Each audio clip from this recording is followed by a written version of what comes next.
ज्योतिषशास्त्रानुसार काही राशी अशाच आहेत ज्या सहजासहजी चुका स्वीकारत नाहीत. त्यात तुमच्याही राशीचा समावेश आहे का? चला जाणून घेऊयात. सर्वात आधी आहे मेष राशी. मेष राशीशी संबंधित लोकांचा आत्मविश्वास इतका प्रबळ असतो की अनेक वेळा ते त्यांच्या चुकाही मान्य करत नाहीत. त्यानंतर आहे वृषभ राशी. वृषभ राशीच्या लोकांनी एखादी चूक केली तरी ती स्वीकारण्यापूर्वी त्यांना खूप विचार करावा लागतो.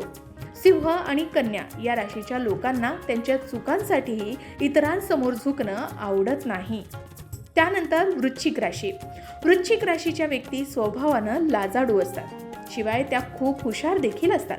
वृश्चिक राशीच्या व्यक्ती अशा लोकांपासून नेहमी दूर राहतात जिथे त्यांना असं वाटतं की ते चुका करताना पकडले जातील. त्यानंतर आहे धनुराशी. धनुराशीच्या व्यक्तींना पूर्णपणे स्वतंत्र राहायला आवडतं, शिवाय त्यांच्याकडून काही चूक झाली तरी त्यांना काही फरक पडत नाही.